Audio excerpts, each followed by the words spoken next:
All right, y'all, welcome back to the show. It's Anti-War Radio. All right, now on to the Arab Spring, Arab Summer now, with Pepe Escobar from the Asia Times. Welcome back to the show, Pepe. Thanks, Scott, for having me. It's a great pleasure. Well, I'm very happy to have you here. And let's see, you're the author of Globalistan, and what's the other one? I don't even know anymore. Obama Does Globalistan came out in early 2009. But that was a long time ago, right? Right. Yeah, I think I read the first one, but not the second one. Anyway, so welcome to the show. How's that Libya war going? Look, Scott, this is the war of acronyms. I wrote about this, I think, 2 weeks ago. Now we have on one side AFRICOM, NATO, and the G7, basically, without Russia. That would be the G8. And on the other side, we have basically the African Union, AU, and the BRIC countries. So this is a war conducted by NATO, by the Atlanticist alliance, and the major opposition party against this NATO alliance and an American-European war is the emerging economies, basically, plus Africa. BRICS, Brazil, Russia, India, China, South Africa. South Africa is also a key member of the African Union. So does that mean it's just a last-ditch effort to try to, on the behalf of the old powers, to try to seize these resources before the new powers get them? The thing is, the African Union, they had the initiative that nobody had since day one, and since day zero, in fact, before the UN Resolution 973, to go to Tripoli and talk to Gaddafi and say, look, let's try to find a way out of this. Let's, establish a ceasefire. We get Tripoli to talk to Cyrenaica, eastern Libya, and we find a peaceful way out without NATO bombing. And this was spurned by the U.S., by the NATO powers, and by France and England, who started the war in the first place when they were drafting UN Resolution 973. So this is a war of the Atlanticist alliance, and it's being opposed by the emerging powers and the Africans. And the Africans themselves, they had a plan to end the war, which has been spurned over and over again. For the past 3 months, in fact, the African Union has been trying to mediate this conflict for the past 3 months. We need unconditional surrender, regime change. That's it, right? That's exactly. Because the agenda of AFRICOM, NATO, and especially France and England, with the help from the United States, is we only accept regime change. This is not part of UN Resolution 1973 from the beginning. And that's the main reason why the BRIC group, apart from South Africa, who got a last-minute phone call from Obama exercising enormous pressure, like the Africans told me, the BRIC, the four core BRIC countries, Brazil, Russia, India, and China, they coordinated their vote at the UN at the time. They said, no, we're going to abstain from this. We're not going to vote against it because it's not our interest to pick a fight with NATO and the U.S. at this moment for a number of reasons. For instance, Brazil has no presence in the Middle East to speak of. They are trying to act in the long run as mediators. Same with India. Russia, they knew that they would pick a fight with Washington if they veto the resolution. Although they have interest, they would have many more interests in terms of exploitation of oil and gas via Gazprom in Libya. They said, okay, let's postpone this conflict if there ever is a conflict. And China, they already had interest in Libya. They had 30,000 workers in Libya. They were evacuated in 2 days with cargo planes from Libya to Xinjiang. It was an amazing evacuation operation. They said, okay, we're not going to antagonize the Americans at this moment. It's not interesting. Libya is very important for us, but it's not as important as Angola, for instance, which is one of the top 3 providers of energy for China. But the 4 of them, they decided this resolution is absurd.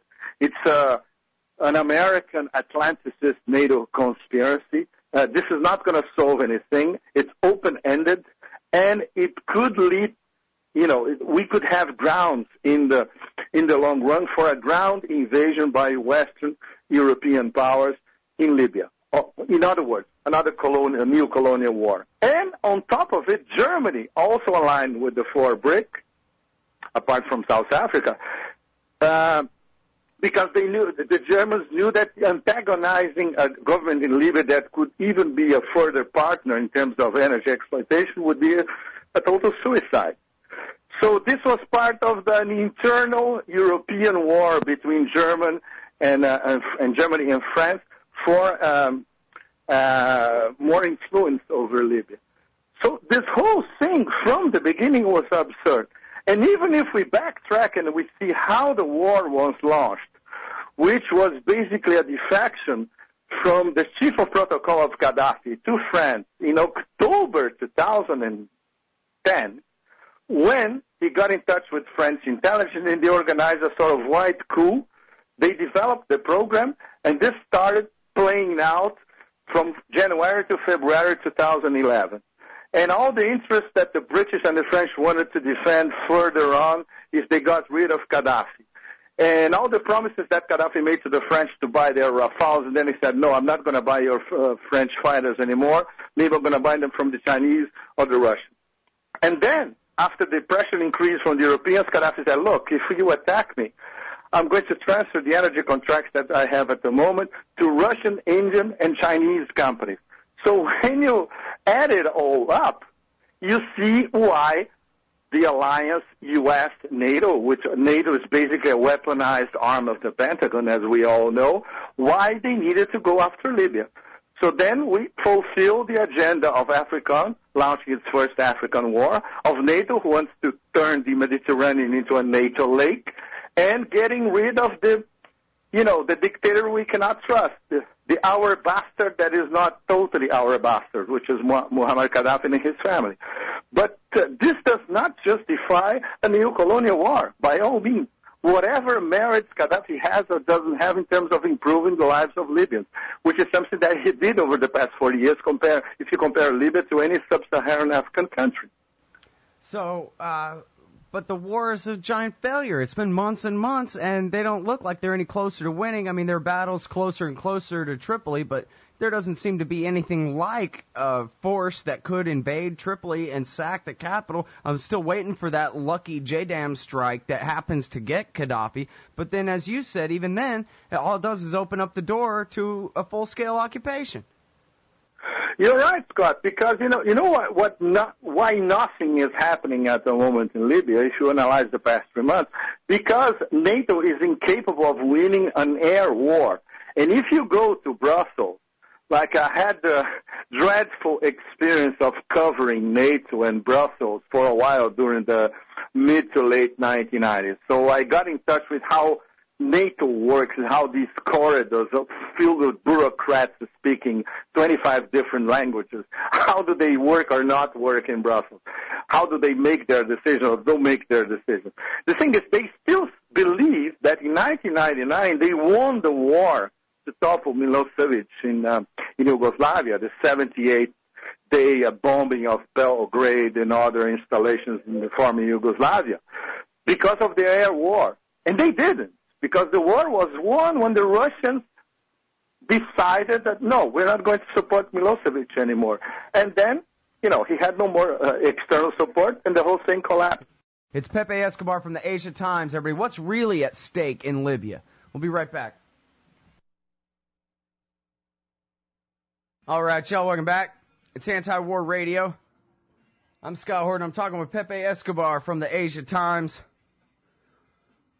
author of Obama Does Globalistan and 10,000 articles. He travels all over the world all day long. That's why I can never get a hold of him, because he's reporting from everywhere all the time. Today's in Bangkok, in Thailand, and through the miracle of NSAT&T, we can talk to him right here in real time from the other side of Earth. That's pretty cool. Hey, so when we were going out to break there, you said you were covering NATO, Pepe, at the end, during the Kosovo War in 1999.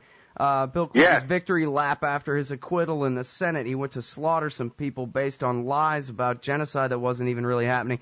But you say that the Russians basically told Milosevic, that's it, give it up, we're tired of supporting you. At that point, he gave it up, and at that point, everybody at NATO headquarters in Brussels all pat each other on the back and said, yay, we did it with our awesome air power. Exactly. And this is what they think is going to happen in Afghanistan, where, of course, according to official spin, they are winning, and what they think is going to happen in Libya. And it's completely absurd because NATO now turned into an operational arm of the Pentagon organizing wars in Europe to a global Robocop. So now they have a war in Central Asia, the intersection of Central Asia and South Asia in Afghanistan, and they have a war in Northern Africa. And they're absolutely incapable of finish off both wars for a number of reasons. In Northern Africa, it's impossible because an air war is not going to win against Gaddafi. Gaddafi, he can morph his army into doing guerrilla war on the ground. And the only way to win a war against Gaddafi forces, doing guerrilla war against a bunch of guerrillas, in fact, from eastern Libya, would be to have boots on the ground by NATO and the U.S. Obviously, public opinion in Europe would be totally against it. And even public opinion in the U.S. would also be against it in case the Obama administration would say, okay, let's throw our boots on the ground in Libya. In Afghanistan, which I've been following closely this past 3 or 4 days because very, very important developments going on. Today, for instance, the Taliban, they said that they had killed the brother of Hamid Karzai. Because I met this guy before in 2011 when he was running basically a drug ring in Kandahar and was waiting for Hamid Karzai to be parachuted inside Afghanistan to be the next leader of Afghanistan. This was the time when I had a long interview with Hamid Karzai, and he was explaining that he was going to be, and his family was going to be the next leaders in Afghanistan. This was 10 years ago. Can you imagine? What year was that? That was exactly in October 2001. Oh, okay. In Kandahar. This is when I interviewed his brother. And he gave me a very, very long interview talking about how they were going to be back in power. This was 2 months before the Karzai government was designated by an agreement, direct agreement between the Americans and the Northern Alliance, in fact, or the Americans bypassing the Northern Alliance and bypassing King Zahir Shah and appointing Hamid Karzai basically as the American puppet government in Afghanistan.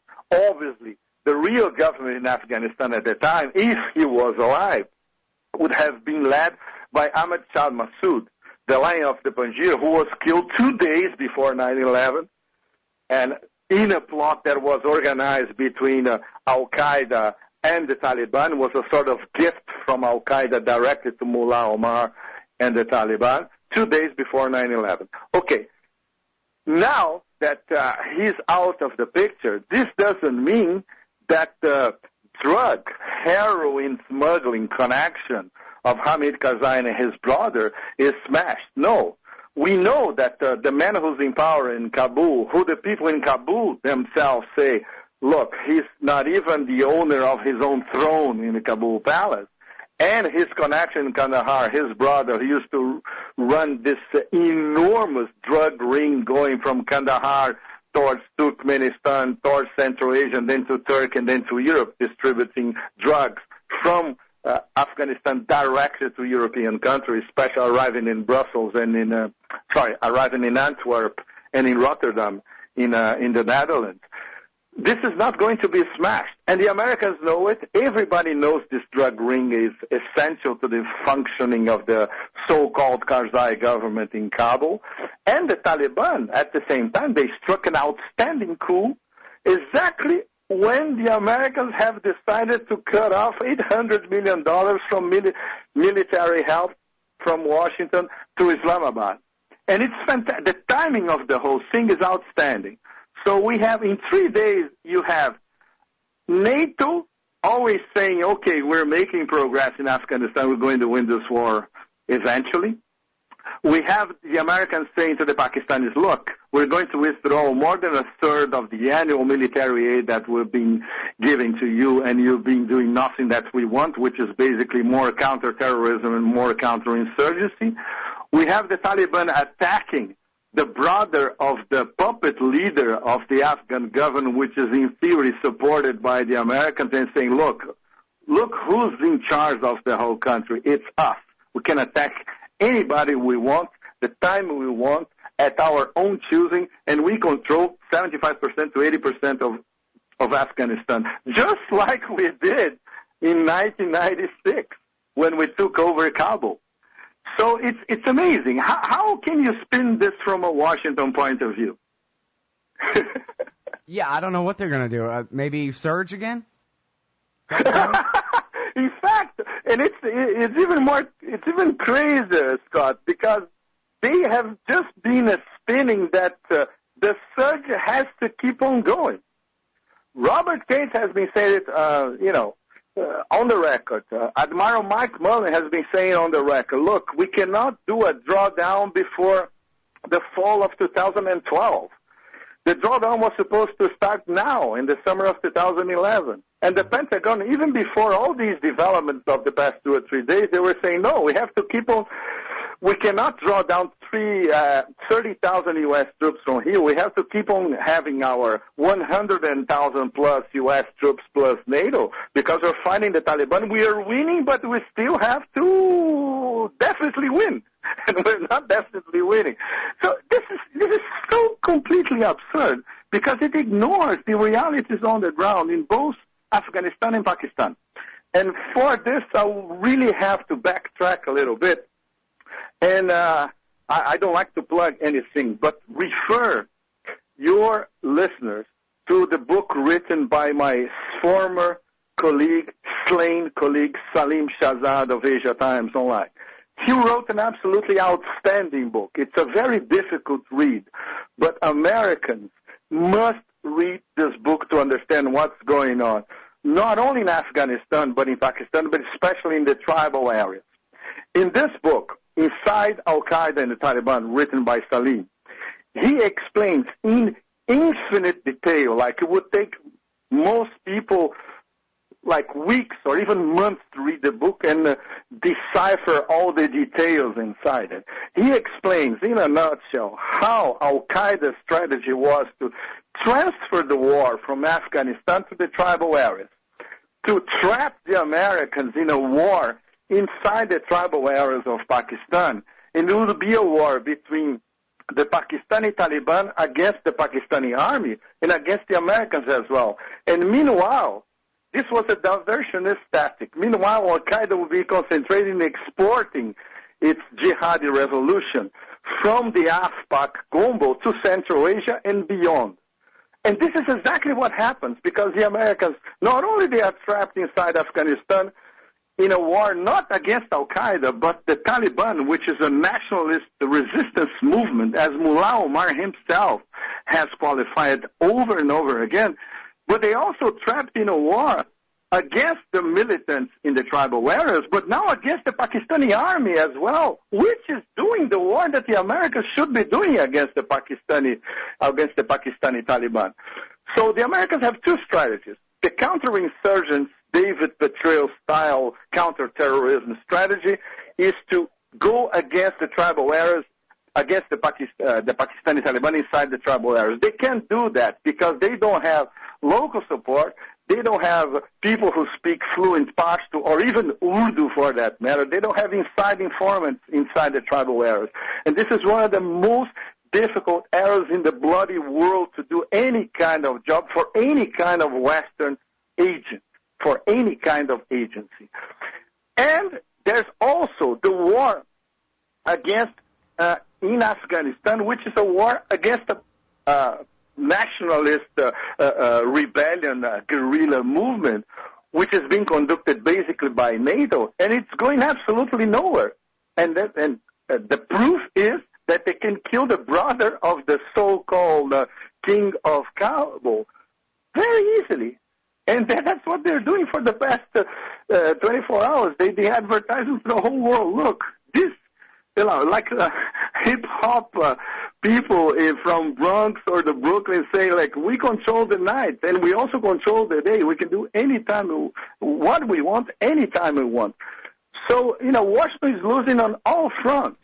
And there's no possible way you can spin this as a victory, even in terms of a war against the Taliban inside Afghanistan or a war in the tribal areas against the Pakistani Taliban. And by the way, what the Pakistani Taliban want is different from what the Afghan Taliban want. The Afghan Taliban, what they want is to go back to power in Kabul.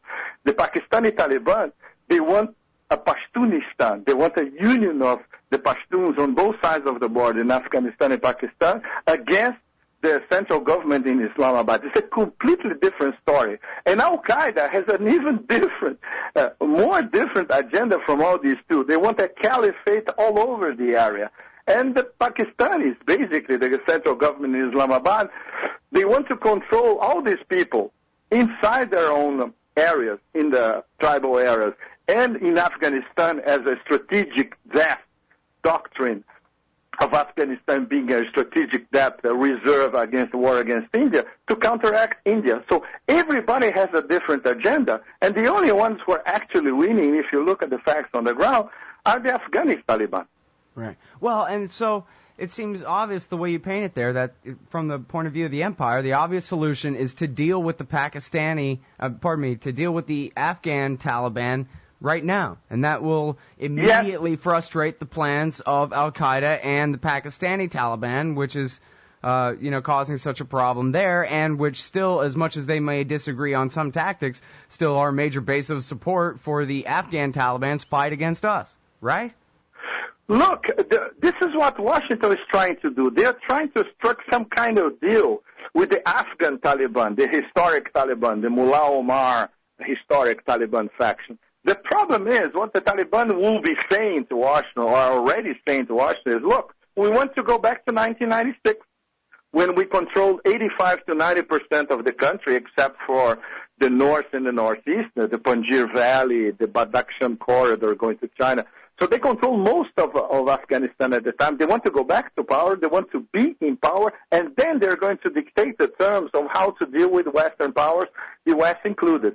And this, immediately, it's our bridge to the unspoken story in this whole thing, which is once again Pipelineistan, as I have been talking about it for the past 10 years or so. It's the bloody pipeline. It's the TAP pipeline, the Turkmenistan, Afghanistan, Pakistan TAP pipeline, which may become TAPI with India if India joins. India doesn't want to join because they don't trust the Pakistanis, and they don't know if this pipeline will ever get built. Anyway, what the Americans always wanted in terms of Afghanistan, apart from having military bases, which they were not thinking about it at the time. Well, I'm talking about the mid-90s. I'm talking about the Clinton administration. They started dealing with the Taliban when they came to power because they wanted to build a pipeline. Gas from Turkmenistan crossing Afghanistan and going to Pakistan, arriving in the Arabian Sea, and then it could be distributed to Western markets and global markets. So we are back after this never-ending war and an immense loss of life in Afghanistan especially, and in Pakistan as well, to the same situation where the Clinton administration was, I would say, between 1996 and 1997, when we were trying to discuss with the Taliban the terms of the transit agreement of this Turkmenistan, Afghanistan, Pakistan pipeline. It's absolutely amazing. It's beyond Kafka what we're getting. So we're having a never-ending war to go back to the same situation of what was happening 13, 14 years ago. And the Taliban are going to say, okay, you can build a pipeline as long as we go back to power. You get rid of Hamid Karzai, your puppet government over here. We are the legitimate resistance movement here in Afghanistan. We are going back to power in Kabul. Then we're going to discuss the terms of the pipeline. You build your pipeline, and you pay the transit rights that we demand. Right, yeah, that's the Americans, even if, politics and there were no Republicans and all that, and none of that mattered, they still, if America leaves now, then all that means is the Civil War starts up again, only now we've given the Northern Alliance a big head start that the Taliban would have to beat back over the course of years, probably, right? Exactly, but the thing is... There's not going to be enough stability for anyone to build a pipeline there for decades. Exactly, because the notion itself of building a pipeline in a country that is as fractured as Afghanistan is absolutely out of the question. It's absolute nonsense. Let's suppose the Taliban would go back to power in Kabul. They would have to fight the Iranian influence in the west of Afghanistan and the Indian influence in Kabul and in the north as well. The Northern Alliance is very close, and the people in the Northern Alliance, who are part of the government, they are very close to India. And India will never relinquish its own influence in Afghanistan, as much as Iran in the western part of Afghanistan, in the region of Herat especially. They built the roads from, you can go from Mashhad in western Iran to Herat in western Afghanistan in a road built by Iran. This is just a small example of how important they are at the moment. And most of the people in western Afghanistan, they are Shiites as well. They are not even Sunni. So that's why they have a direct political and even religious connection with Iran. So Iran and India would never accept the Taliban back in power. China will never accept the Taliban back in power because this would mean the Taliban supporting the Sunni Uyghur separatist movement in Xinjiang in western China as well. So this is a no-no from the start. What the Chinese, the Russians, and the Shanghai Cooperation Organization, the SCO, is trying to do is to be the mediator of some sort of political arrangement for Afghanistan. Instead of having NATO bombs or NATO trying to impose a neo-colonial settlement over Afghanistan, the SCO, Russia, China, and the Central Asian states, their proposal is, okay, let's get all the players, including ourselves, of course, and including the United States as well, on the table, and we're going to discuss a political arrangement without NATO bombs for the future of Afghanistan. It's very interesting because when you compare this solution by the SCO, it's very similar to the solution that the African Union and the BRIC countries, Russia and China, part of it, are proposing for Libya as well. So instead of NATO bombing Libya, instead of NATO bombing Afghanistan, we have emerging economies, the great powers of the future, especially Russia and China, proposing the same sort of political roadmap for both Afghanistan and Libya. Let's sit down, get all the players on the table, and try to work out a political agreement. So now the question is, why the U.S. and NATO don't accept a political agreement for both Afghanistan and Libya? To save face. Well, this is a very Asian notion, Scott. Absolutely. Like when you live in Asia, you learn from Chinese, from Thais, from Cambodians, from Koreans, from Japanese, from Singaporeans, the notion of saving face. And now apparently the West is learning from Asia that you simply cannot abandon a war without nothing because you have to save your own face. Mm-hmm. Well, this is in the Pentagon Papers that the war in Vietnam, at this point, I forget exactly the numbers, but it was something like is 10% trying to help the South Vietnamese maintain their independence from the North, and it's 10% fighting communism, and it's 80% saving face. And that was McNamara's statement. The Secretary of Defense at the time was telling the American people we're winning and everything's going great. That was what he officially was saying.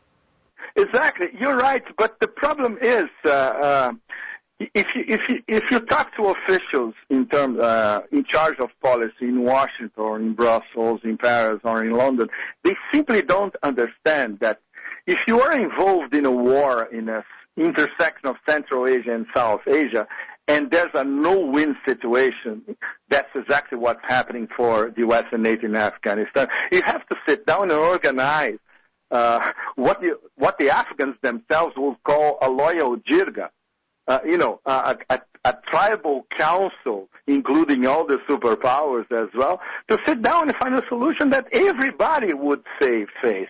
And in Afghanistan, it's possible. And that's exactly what the SCO which is including the Russians, which learned from the Chinese and from Asians the notion of saving face as well, are supporting. Let's sit down and organize there is a political solution that has to satisfy everybody. Not only Afghanistan, but Pakistan, India, China, Russia, and Iran, the key neighbors, and the Central Asians as well, who don't want to have Islamic radical jihadi style caliphate al-Qaeda revolution exported from Afghanistan to their own countries again. And this is exactly what the Taliban, I'm not saying they will, but they might be tempted to do it, just like they did during the late 1990s. So there are grounds for a political solution for the Afghan problem, and this is what the SCO has been pressing. This is what they talked about in their last summit in China. Very important. Both India and Pakistan are observers at SCO, and Afghanistan is now observer as well. So the key major players, in Iran is an observer just like Pakistan. So all the key players in the Afghan war, they are observers at the SCO, and they are trying to get inside the SCO as well.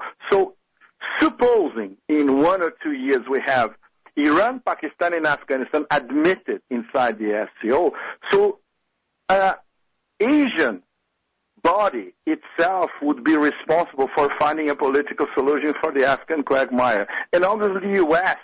and NATO, they would have to sit down and talk to these people, because these are the locals, and the only solution has to be a local and regional solution. It cannot be imposed by the U.S. or by Europe. And yet, I mean, wouldn't you agree that unless Ron Paul gets elected president or something like that, this war is going to continue like Leon Panetta and Robert Gates was saying before him, Admiral Mullen, as you mentioned before, that we're not going to begin even pretending that we're leaving here for another 3-4 years? No, and probably forever, Scott, in fact. Because if we, once again, another important flashback, if we go back to the tenets of the Pentagon's full spectrum dominance doctrine, that implies a ring of military bases encircling and, or at least keeping in check both Russia and China. And these military bases in Afghanistan, they're already there. They're already in place.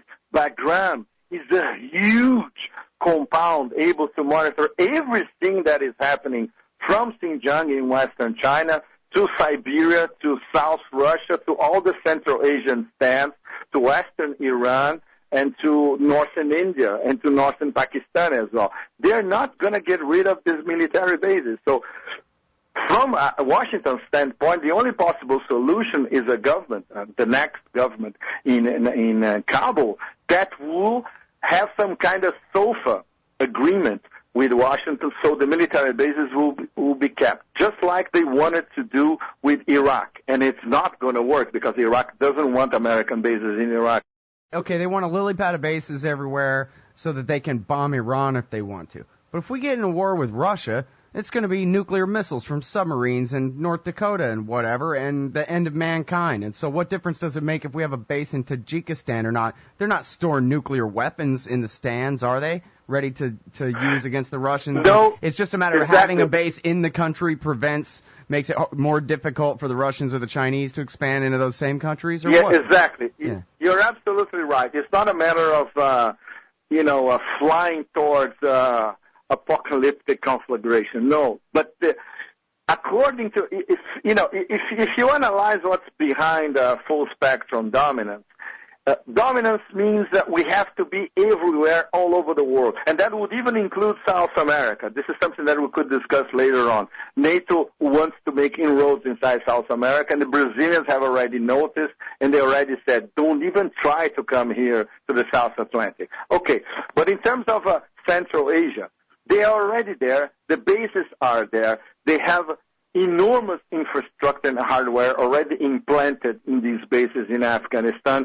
It happens to be a stone's throw from Xinjiang in western China, and very, very, it's close, of course, to Tajikistan, and it's in the underbelly of the former Soviet Union. So you can monitor everything that's happening, especially especially in Tajikistan and Uzbekistan, which are very close neighbors to Afghanistan, and in the southern part of Russia as well.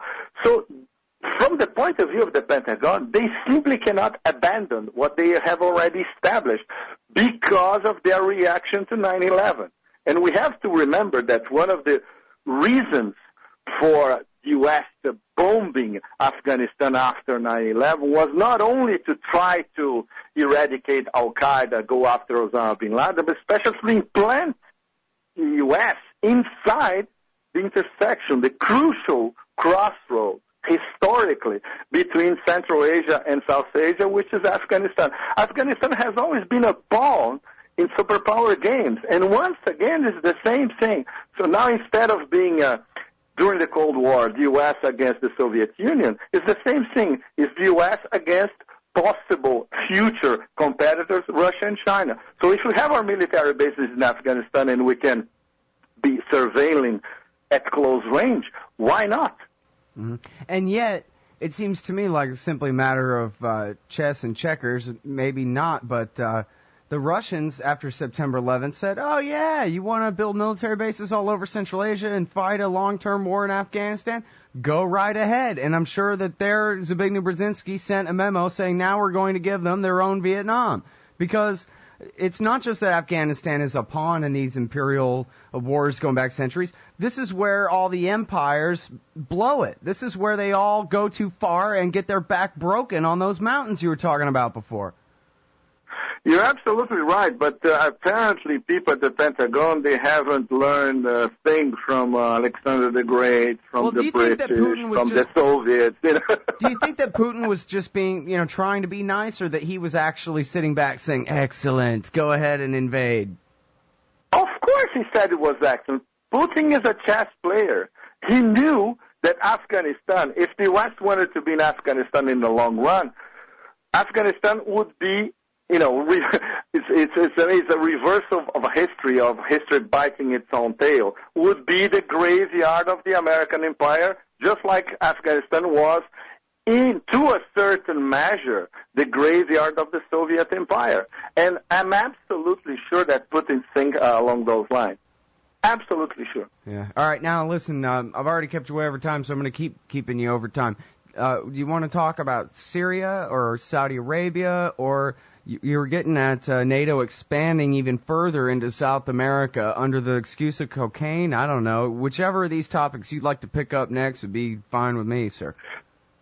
Look, Scott, the thing is, I'll be very frank with you. I was so dejected by the extent of the Arab counter-revolution organized especially by the House of Saud, with the total support of Washington, of course, and total support of Israel, of course, and nowadays, especially for the past 4 months, total support from Qatar. There is a Saudi Arabian-Qatar very close alliance that didn't exist until last year, because the Emir of Qatar and King Abdullah, they had some bad blood to solve. They solved their bad blood, and now they're best friends again. So if you turn to Al Jazeera nowadays, the way Al Jazeera covers the Arab Spring, now Arab Summer, and the counter-revolutions, depending on which country we are talking about, these differences are stark. If it's a monarchy, and if there's some kind of pro-democracy revolution going on, there's no coverage. If it's Libya, for instance, or if it's Syria, they are Arab republics run by dictators that the House of Saud doesn't like or has bad blood with, then the coverage is non-stop, and they use everything, YouTube videos, people calling, saying they are in the middle of a conflagration when nothing is happening, you name it, So even Al Jazeera itself, they lost most of their reputation. And a lot of people in the Arab world are saying that out loud and in blogs or in comment sections. They say, look, Al Jazeera, now they have two different standards that they didn't have until Tahrir Square in February this year in Egypt. So I was very dejected about this, and then I started going back to my old haunts in Central Asia, Iran, Afghanistan, Pakistan, and all that. But basically what's going on, it's a counter-revolution all over the Arab world mixed with the total desperation of the Atlanticist alliance, NATO and the U.S., in Central Asia as well. Because as much as they recovered ground in the Arab world from Northern Africa to the Middle East, especially because of the House of Saud, which told America, look, we are going to coordinate the counter-revolution. We are the top dogs in the Persian Gulf. You don't interfere here. And what we want to do in Libya is exactly what you want to do as well, even though you don't know it, which is basically to get rid of Gaddafi and have the Libyan economy being exploited by Saudi Arabian capital, especially Qatari capital, which is already doing it because they're exporting most of the oil from Cyrenaica. So this is one part of the whole equation. And at the same time in Central Asia, what's in power, the systems they are in power, they discovered, okay, this pro-democracy Arab Spring kind of shit is not going to come over here anyway, and we are protected. So we don't have to worry about it. But in Afghanistan at the same time, NATO discovered that they couldn't do what they were trying to do in Libya, which is to finish a war in 2 weeks, 3 weeks, 4 weeks. They've been going for 10 years, and they knew that this could go on forever. And at the same time, there was a counter-punch, not a counter-revolution, from the Taliban, who saw the opening, because they saw that NATO was more or less, okay, what we're going to do next? And now they recovered terrain. They recovered the PR war with the killing of the brother of Karzai. Now they are on top of the whole thing. And they know that they have a shot of trying to recover most of Afghanistan that they lost for these past few years and go back to the situation in 1996. So in terms of a regression, political regression all over, we have a political regression in Central Asia, and we have a political regression from Northern Africa to the Persian Gulf as well. So if you try to look at the whole picture in this, what the Pentagon calls the arc of instability, from the Maghreb, Northern Africa, through Middle East, the Persian Gulf, into Central Asia, it's disheartening. And it's a very, very sad situation. It makes you want to give up everything and go to a beach in Thailand and forget about politics, Yeah, well, I can understand that. Murray Rothbard always said short-term pessimism and long-term optimism together are the best way to look at, the way the world works in these large questions. I mean, on one hand, you're right. Things look very grim right now. But on the other hand, there's no putting this genie back in the bottle. This Arab Spring is going to go on for years and years, Pepe. Exactly. It's going to go on for years and years. And, of course, you're totally right that we have to keep the long-term perspective. And the long-term perspective would be what's going to happen in the elections in Egypt. Depending on what happens, if the elections are not hijacked by Muslim Brotherhood-aligned Mohammed el-Baradei, for instance, or eternal opportunist Amir Musa, the former Secretary General of the Arab League, if we have the new generation who was in Tahrir Square organizing themselves, something that they haven't done for the past 5 months. Maybe they didn't have the wit, maybe they didn't have the organizational, force to do it. But if they get together and they have political parties that can channel the anger, the grief, and the distress of the majority of the Egyptian population, and they win at the polls in the Egyptian elections, then we're going to have the beginning of a new Middle East, and the first actual fruits of the beginning of the Arab Spring. If the beginning of the revolution, I would say, is hijacked by these conservative or opportunist powers, then I would really say that the outlook is grimmer than it is at the moment, in fact. And it all depends on Egypt. So we have to be very much aware. We have to support what the people in Israel, especially the young, connected people in Egypt, are trying to do. And in fact, it would be great if we had political organizers from Europe, from the U.S., from Latin America going to Egypt to help these people to set up political parties and, how to rebuild their civil society from zero. It was completely destroyed by Sadat and Mubarak over 30 years. And because the whole future, I would say, of democracy in this arc from Northern Africa, Persian Gulf to Central Asia depends on Egypt becoming a real democratic country.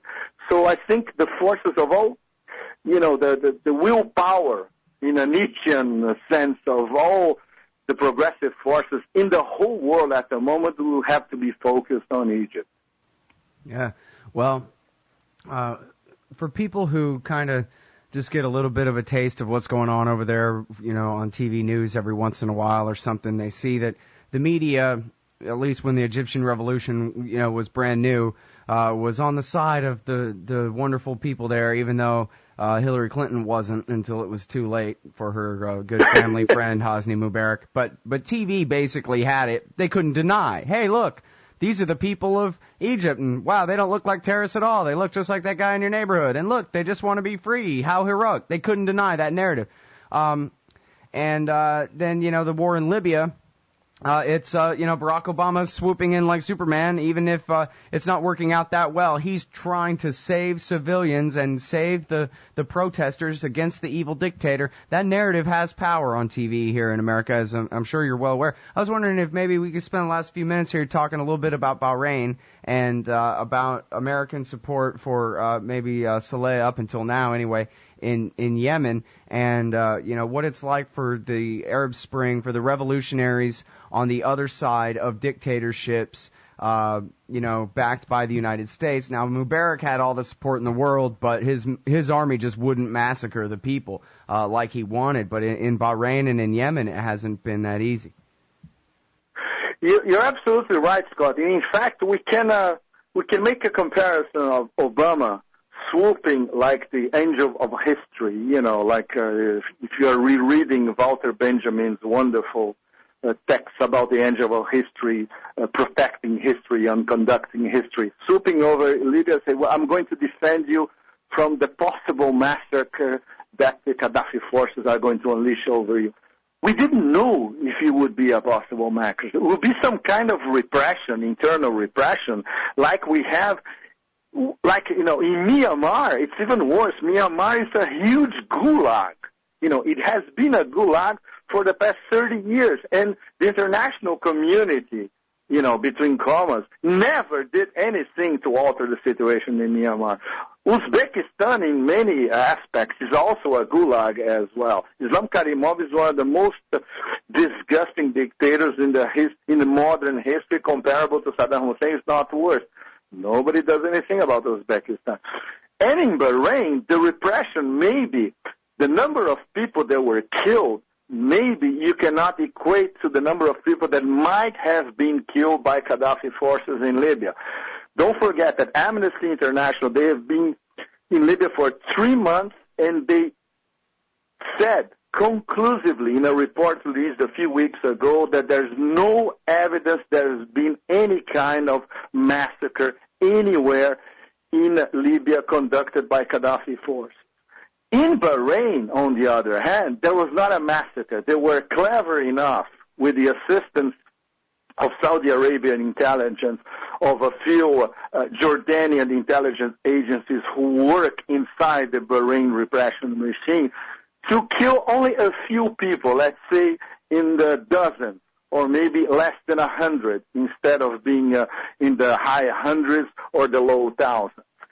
They destroyed the symbol of the democratic movement, which is the Pearl Roundabout in Manama, which has been there for the past 20, 25 years. Everybody that goes to Manama, the first thing that you arrive in Manama after you take the airport and the highway is the Pearl Roundabout. It's one of the civic centers of a place that doesn't have much of civic life, of civil society acting, So they were clever enough to go not only in Manama, but inside Bahrain, in the small Shiite villages, and arrest people, beat up people, invade hospitals, sequestering doctors and all that. Everything is documented. The people who are inside Bahrain, they have been sending emails and YouTube videos all over the world. I received thousands of messages from these people with documented abuses by the Bahrain state repression machine, based on the Saudi Arabian state repression machine. And obviously the U.S. did absolutely nothing to condemn this on the world stage. The Europeans did nothing to condemn this on the world stage. There was, it doesn't matter that how many reports you would have from Bahraini voices and even Sunni Bahrainis who were part of the pro-democracy movement. Nothing was done to help them. And of course, because the U.S. in the House of Saud, they made a deal. The House of Saud takes care of the Persian Gulf. They are the top dog. They are the leader of the GCC, the Gulf Cooperation Council, which is basically now the Gulf Counter-Revolution Club. I'm sorry, Pepe, we're all out of time now. We got to go. But I can't thank you enough for your time on the show today. I'm sorry being so bleak, Scott. Oh, no. Hey, man, it's worthwhile. It's good. Have a good rest of your day out there, man. Pepe Escobar you too, Scott. Thanks very much.